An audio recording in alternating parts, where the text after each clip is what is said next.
Chile vive un momento de reconfiguración política.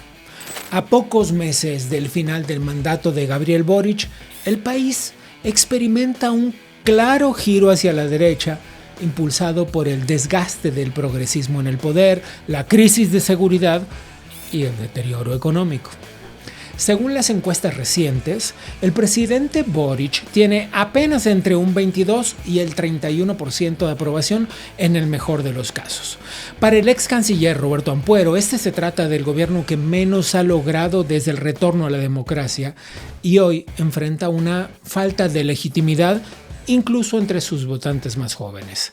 Para Axel Kaiser, el académico, el escritor, el Frente Amplio, lejos de renovar la política, protagonizó escándalos de corrupción, debilitó la institucionalidad y agravó los indicadores fiscales. El fracaso del proceso constituyente y la frustración con las promesas de refundación de la patria ha abierto nuevas alternativas. José Antonio Kast, Evelyn Matei, Carolina Toá, Johannes Kaiser. Ellos 4 lideran las encuestas. Son 3 de derecha y 1 de izquierda. Un giro del electorado hacia figuras de orden, crecimiento. El punto es que la derecha chilena está desafiando tanto al oficialismo como al centrismo histórico de Chile, y esto es una respuesta ante lo que muchos consideran un caos institucional y el avance del crimen organizado. Y en paralelo, el avance de la ola Milei hace lo suyo. El presidente argentino corre el debate hacia una agenda más liberal y de ajuste económico, oponiéndose a décadas de subsidios. Para muchos chilenos, el país dejó de ser un referente regional y ese malestar explica el nuevo mapa político. Menos épica refundacional y más urgencia de resultados.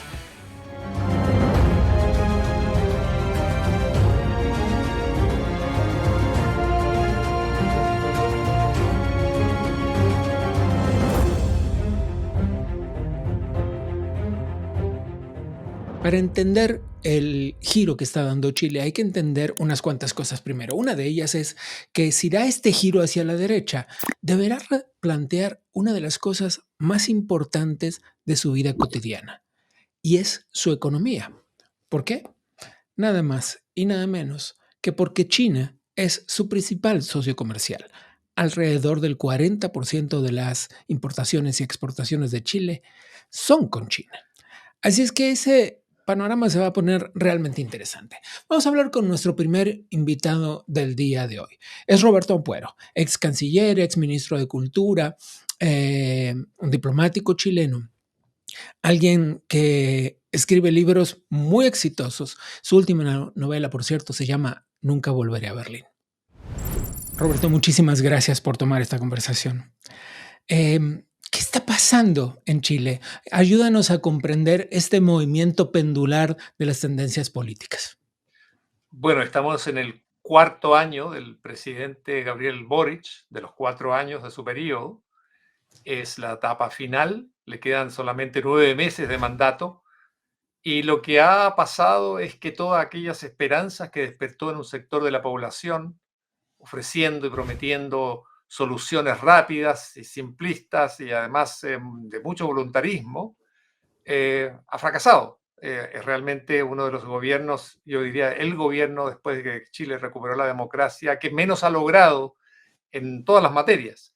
Donde sí se ha destacado, desgraciadamente para el país, es en muchos casos de corrupción, en una incapacidad para gestionar el Estado como se espera que se gestione el Estado en Chile, y con una división dentro del gobierno y con una fuerte influencia del Partido Comunista. Y esto, para sintetizar, ha llevado a un presidente que obtuvo una gran mayoría en la elección presidencial a tener hoy menos del 30%, en algunos momentos ha alcanzado 27%, algunos hablan de 25% de aprobación, lo que es extremadamente bajo. Mira, permíteme compartir contigo algunas cifras específicas. El Centro de Estudios Públicos dice que Boric tiene el 22% de aprobación. CADEM dice que tiene el 27% de aprobación. Criteria dice que tiene el 26% de aprobación. Pulso Ciudadano dice que tiene el 31,5% de aprobación. O sea que en el mejor de los casos,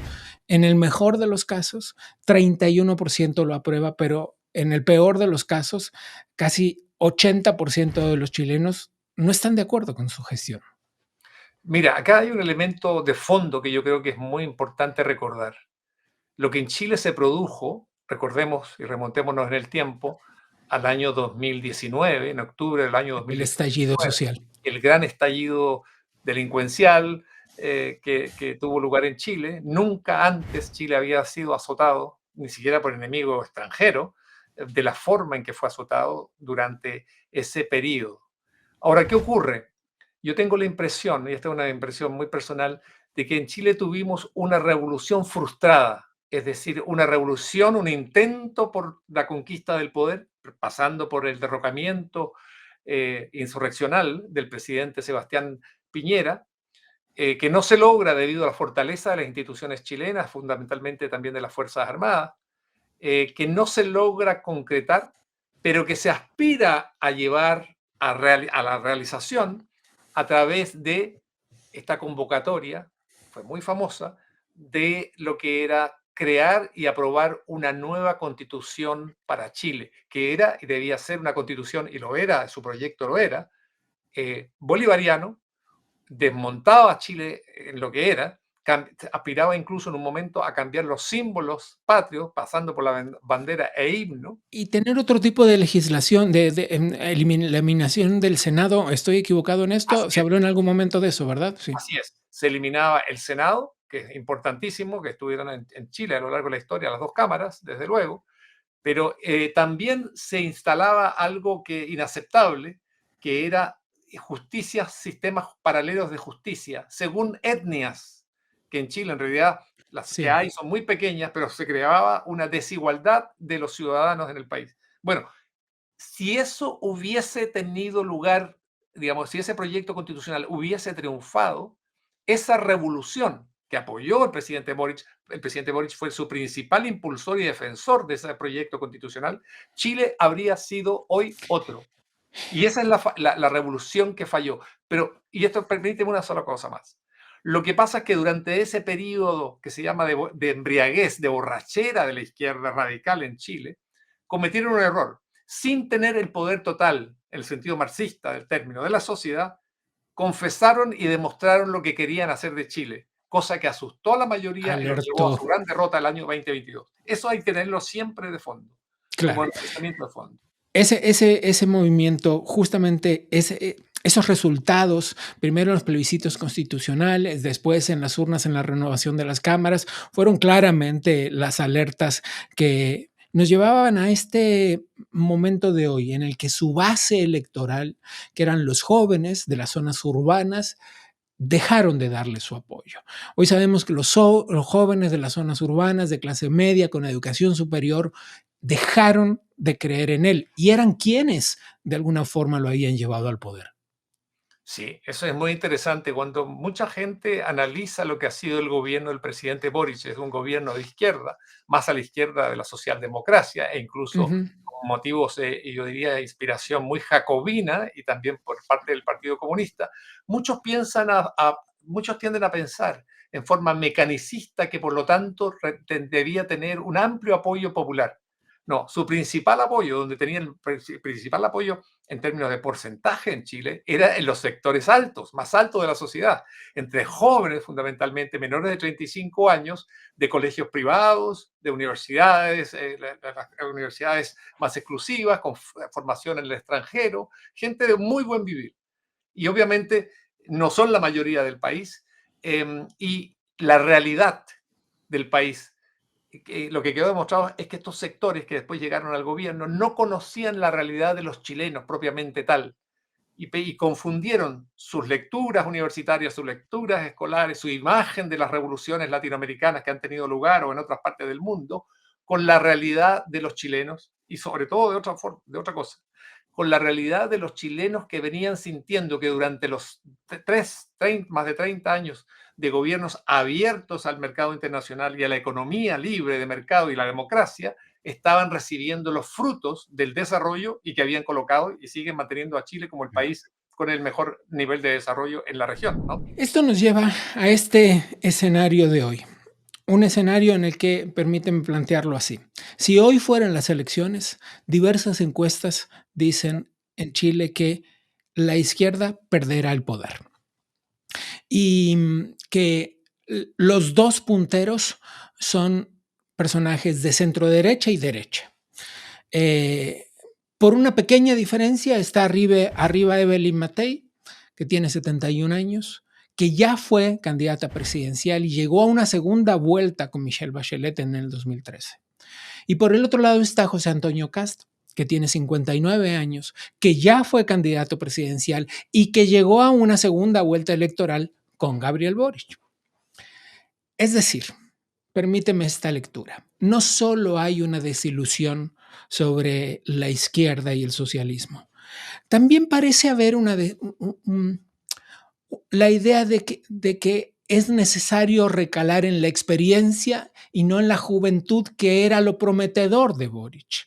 Es decir, la gente está poniendo los ojos, la intención de voto en dos personajes que tienen 60 y 70 años y que además están en las antípodas ideológicas de Boric.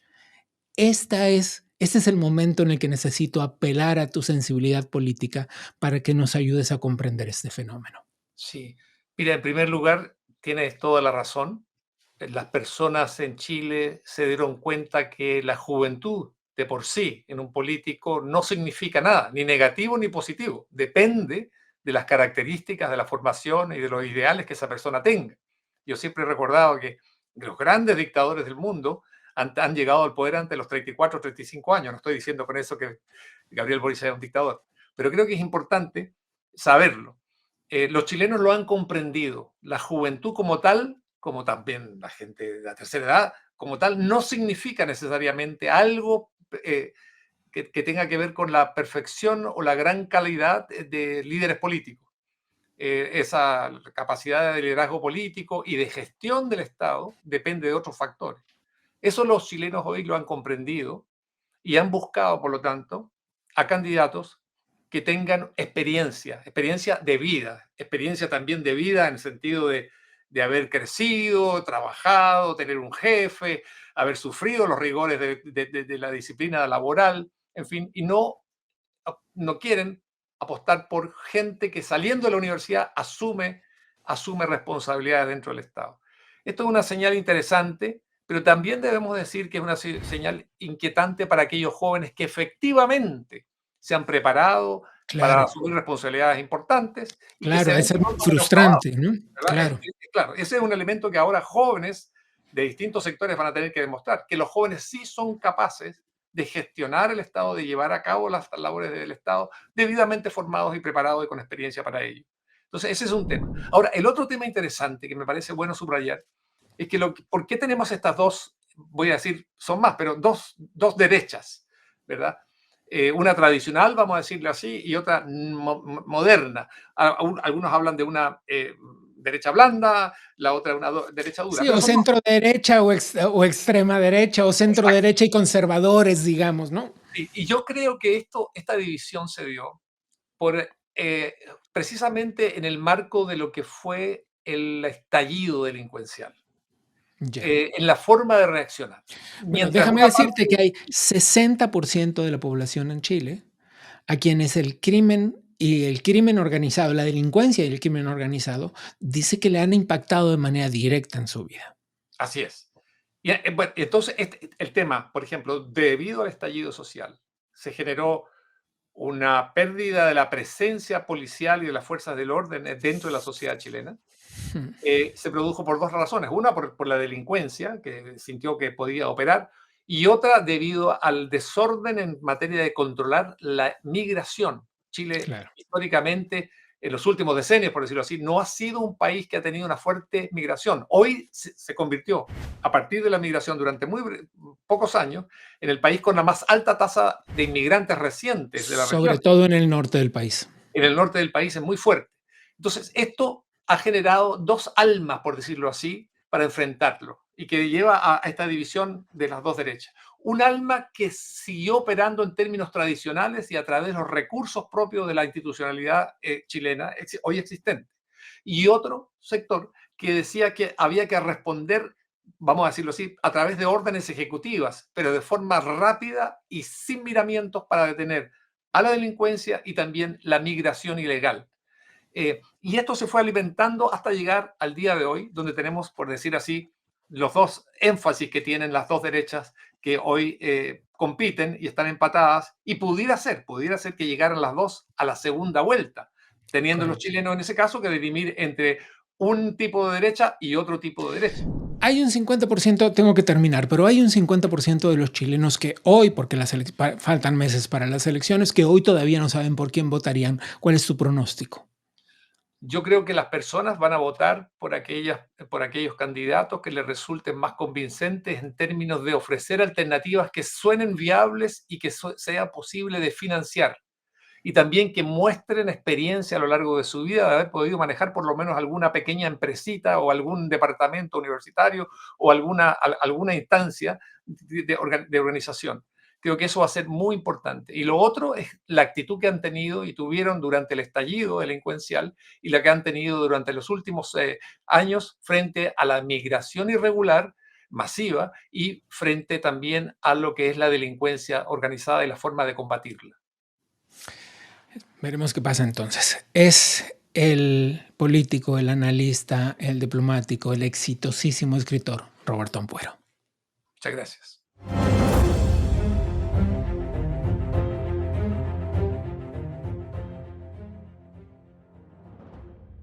Ya tenemos una primera parte del programa donde vimos cómo está el escenario político, pero cómo está la economía en Chile. Hablemos con el escritor, académico y abogado Axel Kaiser. Axel, gracias por tomar esta conversación. Encantado. ¿Cómo ha estado el bolsillo de los chilenos durante el gobierno de Gabriel Boric? ¿Cómo ha estado el desempeño de la economía en consecuencia? Apretado, la economía ha andado muy mal. Ya desde el segundo gobierno de Michelle Bachelet, el 2014 en adelante, el país terminó por frenarse en su crecimiento económico, que en promedio en los 4 años de Bachelet fue un 1,8% comparado con un 5,3% de los 4 años anteriores de Piñera. Pero claro, cuando Piñera llega en su segundo gobierno después de Bachelet 2, tampoco logra revertir esa tendencia y tenemos la crisis del año 19. Y bueno, en toda esa efervescencia revolucionaria de izquierda, sale elegido Gabriel Boric, que la verdad no tiene ni una condición para ser presidente, nunca la tuvo y él mismo lo reconocía, y con un discurso que era el de enterrar el capitalismo, enterrar el neoliberalismo. Permíteme el paréntesis, Sí. lo que es un poco extraño, digamos, dado que muchos hablan de que Chile es algo así como la cuna latinoamericana del neoliberalismo, ¿no? Bueno, por eso es que la izquierda lo quiere destruir. O sea, gente Claro. como Boric, que son admiradores de Cuba, de Venezuela y de la tradición marxista. Él mismo se definió como marxista en algún minuto. Ujú. Lo que buscan es destruir absolutamente todo, que no quede nada, ¿no? Más que el poder que ellos son capaces de acumular en sus manos. Y ese fue el proyecto constitucional que rechazamos con un 62% hace un par de años atrás, que lo Una y otra promovía, vez. sí, que lo promovía el gobierno Boric para refundar el Hmm. país, ¿no es cierto?, en la línea del wokismo extremo y también del socialismo bolivariano. Y el efecto ha sido, bueno, la destrucción de la credibilidad del país, el aumento del riesgo país, la deuda pública está fuera de control, al menos el ritmo de gasto del gobierno está fuera de control. Ujú. Hay una pelea importante entre el Consejo Fiscal Autónomo ahora y el ministro de Hacienda, Mario Marcel, que es un real charlatán, ¿ah? Del que todos esperábamos más, pero se convirtió en un activista descarado de los proyectos más extremistas de la izquierda chilena. Y entonces el Consejo Fiscal Autónomo está llamando al orden, a las cuentas fiscales. Chile era un país muy ordenado, 10 años atrás éramos acreedores netos del sistema financiero internacional, no teníamos deuda prácticamente, y hoy día estamos entrando a zona de riesgo, si seguimos en esta tendencia vamos a defaultear. Y eso es el gobierno de Boric. Y el crecimiento económico ha sido incluso más bajo que con Bachelet. Creo que es 1.7, va a haber que esperar todavía. Está entre Pero menos de 1.7 y 1.8, habrá que ver sí, cómo termina, ¿no? hay que ver cómo termina, pero en todo caso es muy malo si tú lo ajustas por el crecimiento de la población per cápita muy bajo. Sí. Y con eso tú no resuelves los problemas. Lo único que hace es incrementar la angustia de las familias. Tienes un desempleo que, es al alza, que está al alza, ¿Y crees que es que es este terrible. escenario económico el que muestra en las encuestas que prácticamente es un hecho, que quién sabe cuál de los tres candidatos punteros de la derecha será el ganador, o si acaso hace falta una segunda vuelta o una alianza de último minuto, quién sabe? Pero hay un claro giro de la intención de voto en Chile. ¿Crees que tiene que ver con este escenario económico o hay más? Hay más. Tiene que ver con el escenario económico hasta cierto punto, pero también con el hecho de que los chilenos se desengañaron una vez Mm. más de las promesas de la izquierda radical y sobre todo del discurso de superioridad moral de esa izquierda, porque llegó el Frente Amplio con Boric y toda esta nueva generación de gente que nunca trabajó, que salió directo de tomarse las universidades, dedicarse a la fiesta y a consumir drogas, porque, y esto no es una descalificación, esto es así, y entró al poder, al Parlamento y después a la moneda, al gobierno. Y estando en el gobierno, son responsables de los escándalos de corrupción y robo más grandes desde el retorno a la democracia del país, de los últimos 50 años. Entonces, es tanto lo que han robado, ha sido tan descarado el encubrimiento del robo, además de todos los abusos sexuales a mujeres de este gobierno supuestamente feminista, incluyendo la violación por parte del encargado de la Seguridad Nacional, un ministro, un subsecretario, digamos, del presidente Boric, que lo encubrió el mismo Boric, que lo encubrió la misma ministra de la Mujer, Ahora, pero que es lo muy encubrieron. grave esto. Esto, Entonces, digamos que en sí, términos generales, un encubrimiento de esta clase lleva a la cárcel a la sí, gente. sí, no, pero no, en Chile no. Chile es un país mucho más corrupto de lo que toda la gente cree. Y el Poder Judicial es una de las instituciones más corruptas que tenemos en Chile, sin ninguna duda. Entonces, a los presos políticos relevantes, sobre todo si son de izquierda, que tienen tomado el Poder Judicial, no les hacen nada. De hecho, el fiscal que estaba investigando todas estas causas en contra del gobierno de Boric, lo removieron, el fiscal Cooper. Lo removió el Mm. fiscal nacional, que es amigo íntimo y padrino de uno de los hijos de Álvaro Elizalde, que es ministro del gobierno de Boric. Y entonces él, para sacarle encima al gobierno el problema, remueve al fiscal que está encontrando toda la evidencia de la corrupción y el robo que están haciendo Boric y sus amigos. Entonces Chile es un país tremendamente corrupto, muy latinoamericanizado, ya no es lo que fue. Y yo creo que mucha gente está cansada con eso y por eso quieren un cambio, aparte del tema de la seguridad, que este gobierno ha sido Mm. un gobierno que activamente ha apoyado la agenda prodelictual, el terrorismo, la delincuencia, le ha dado pensiones de gracia A ver, a te voy a pedir un asesinos de poco de carabineros. especificación en eso, justamente, porque ¿en qué se traduce esto que estás? Ten en cuenta que te miramos desde lejos, es decir, tú tienes las noticias del día a día en la cabeza, pero ¿qué es esto de que el gobierno apoya la agenda delictual? El gobierno está adentro con el Partido Comunista. El Partido Comunista es un brazo de la dictadura narcotraficante Nicolás Maduro, ¿no? Chileno. Y ellos están en las redes, tienen vínculos con las redes de crimen organizado, sin ninguna duda. Ujú. E incluso lo tenían con las FARC, eso está acreditado, ¿no? Y además, el gobierno ha hecho todo lo posible por entorpecer los proyectos de ley de seguridad que se han tratado de aprobar, por impedir que las Fuerzas Armadas puedan realizar labores de protección, por ejemplo, de infraestructura crítica y otras cosas. Ya. Ha indultado a muchos criminales condenados en la revuelta del 2019, incluso uno asesino de policía, y siempre enarboló las banderas del el terrorismo, de todo el movimiento terrorista que tenemos en la Araucanía, lo apoyó activamente el gobierno. Entonces, la verdad es que esa típica izquierda revolucionaria latinoamericana que tú tenías con Chávez, que tú tenías con Maduro y con Chávez, con Petro, con toda esta gente, que son mangas de delincuentes, tropas de delincuentes que se dedican a la política. En algunos casos se dedican a la guerrilla, ¿no? En Chile no. En Chile se están dedicados a la política y los que hacen el trabajo sucio son otros. Pero el gobierno de Boric no tiene ninguna credibilidad y la candidata del gobierno, o posible candidata del gobierno, que es Carolina Toa, fue la ministra de Seguridad del Ujú. gobierno de Boric. Y ella es la gran responsable, junto con Boric, de que Chile sea hoy un país que pasó de ser el más seguro de América Latina a uno que está en el promedio latinoamericano y en algunos sectores incluso como los lugares más peligrosos de Centroamérica. Nombras a Carolina Toa. Carolina forma parte de los 4 personajes que encabezan las encuestas de las próximas elecciones que se llevarán a cabo en unos meses. Están Evelyn Matei, José Antonio Cast, Carolina Toa por el oficialismo y tu propio hermano, Axel, tu hermano Johannes. Estas encuestas han estado moviendo mucho en los últimos meses y probablemente se moverán bastante más en tanto se acerque la elección.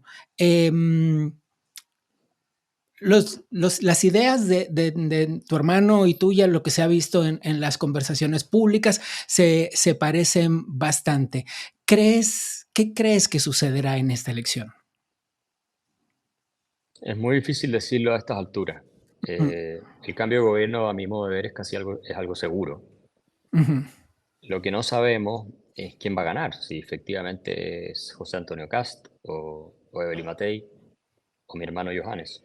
ujú. Eh, la verdad es muy difícil a estas alturas hacer un pronóstico porque las tendencias han variado mucho en las encuestas, de Sí. manera repentina. Mi hermano estaba muy arriba, de pronto, y en algunas encuestas se ve que ha caído. José Antonio estaba muy abajo, en otras se ha visto que ha subido. La que ha bajado Mm, sistemáticamente es Evelyn Matei, a la cual todo el mundo da por ganadora. Pero, pero todo esto puede revertirse. O sea, totalmente. el fenómeno de mi hermano puede dar una sorpresa. ¿Crees que la ola Milei en Argentina ha llegado a Chile? ¿Es un espejo en el que se miran los chilenos? Yo creo que sí influye, de todas maneras, Ujú, porque Argentina, bueno, obviamente es el país vecino más relevante para nosotros y el efecto de demostración de lo que está consiguiendo el gobierno de Milei es algo que no puede dejar indiferente a los chilenos. O sea, nosotros por mucho tiempo estuvimos acostumbrados a que estábamos mucho mejor que los argentinos, con sus problemas de inflación, de ujú, crisis, de deuda, ujú. de todo lo demás. Y hoy día eso ya no es así. O sea, todavía no estamos tan mal como llegaron a estar los argentinos, pero ya no estamos orgullosos del país que tenemos, ya no estamos satisfechos con nuestras instituciones, mucho menos con nuestra economía. Y los que están haciendo las cosas bien y están mejorando todos los días son los argentinos. Y están poniendo a ese país en el centro del debate mundial y están llegando inversiones, y han logrado estabilizar el tema inflacionario y la deuda pública y todo lo otro. Claramente los chilenos van a decir, bueno, ¿y por qué si los argentinos pudieron, no tenemos a alguien que lo haga acá también? Claro. Es muy potente el efecto para nosotros de que Argentina nos pase por encima y empiece a crecer un 6% cuando nosotros estamos creciendo un 1,7. Mm. Eh, entonces, eso es buenas noticias para Chile porque obliga y corre todo el discurso y el debate hacia posturas más liberales y menos redistributivas, menos ancladas en la justicia social y todas esas cuestiones que lo único que hacen es fomentar la envidia y la destrucción del sistema, que es lo que nos pasó en Chile. Por último, me gustaría preguntarte sobre una noticia que ha llamado la atención internacionalmente y es esta aparente ruptura o al menos distanciamiento del actual gobierno chileno con el gobierno de Israel. Claramente el presidente Boric ha tenido una distancia siempre ideológicamente con Israel, pero el retiro de los agregados en los últimos días ha llamado mucho la atención. El presidente Boric es un niño, es un idiota, es una persona que carece de toda comprensión y que gobierna desde su estado hormonal, no poniendo los intereses de Chile en primer lugar. Y él es un marxista, por lo tanto es una persona que busca la destrucción de la civilización occidental. Él cree en la destrucción de Occidente, que es lo que su constitución antioccidental, ellos la llamaban anticolonialista, proponía, que era básicamente desintegrar por completo el Estado de Derecho y la democracia liberal en Chile para pasar a una especie de sociedad tribal, ¿no es cierto? Con toda esta cosa progresista delirante. Eh, en su visión y su cosmovisión, él se siente cómodo con los terroristas de Hamas. Él es antisemita. El candidato que compitió con él en las primarias la última vez es el comunista Daniel Jadot. Estuvo mencionado como una de la lista de los 10 personajes antisemitas más de mayor preocupación en el mundo por el centro Wiesenthal. Ujú. Y él gobierna con ese partido, digamos. Y él es es una persona que favorece el terrorismo y favorece la violencia. Y no tiene absolutamente ningún problema en sacrificar los intereses de Chile, en que nosotros dependemos desde el punto de vista de armamento, de seguridad nacional de Israel, por darse un gusto personal y sin hacerle ninguna diferencia tampoco a los palestinos en la Franja de Gaza, porque no es como que les importe mucho a los israelíes lo que haga el insignificante presidente Boric. A mí me molesta mucho porque además está basado esto en la mentira de que Israel está cometiendo un genocidio en Gaza, lo cual es completamente falso. Si quisieran, lo habrían hecho hace bastante rato y no tendrían que meter ni un solo soldado dentro de la Franja de Gaza. Bastaría con que lo bombardearan de manera mucho más demoledora de lo que ha ocurrido hasta ahora. Eh, y aquí se ve reflejado cuando tú tienes una izquierda radical, como la de Gustavo Petro, que también está en contra de Israel, que apoya a Cuba, porque Boric nunca les ha oído una sola palabra de condena sobre Cuba. No, es cierto. Y los Es derechos cierto. humanos ahí, y los decenas de miles de muertos ahí. Eso no, a él no le importa. Pero con Israel, ahí sí hay problema, ¿viste? Entonces es un tema ideológico. Es Axel Kaiser. Muchas gracias. Hacia usted.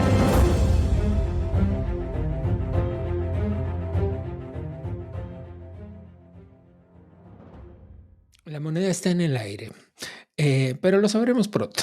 En noviembre son las elecciones y entonces el panorama se habrá definido. Vamos ahora a dar una vuelta para ver qué está pasando puertas adentro del Adam Smith Center for Economic Freedom.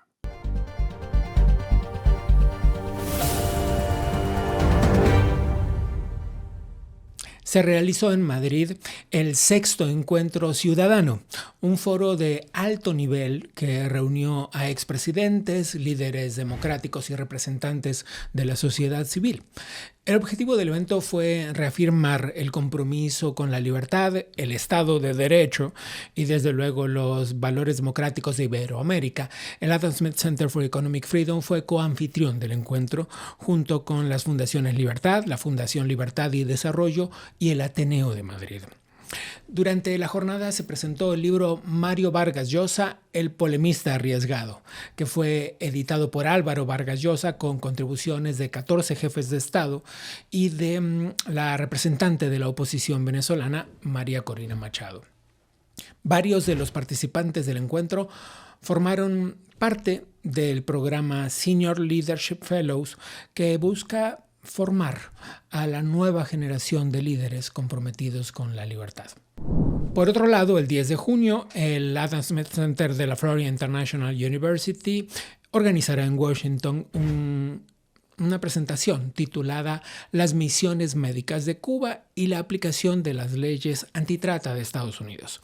El evento, en conjunto con la organización sin fines de lucro Cuba Archive, ofrecerá un análisis del esquema de esclavitud moderno de Cuba que constituye la principal fuente de ingresos del régimen cubano. Entre los ponentes estarán un médico cubano que formó parte de una brigada internacional en el Caribe, la ex embajadora especial de Estados Unidos para la trata de personas, Cynthia Dyer, y miembros del Congreso. Muy bien. Soy Gabriel Bauduco y esto ha sido todo por hoy. Solo por hoy. Nos vemos la próxima.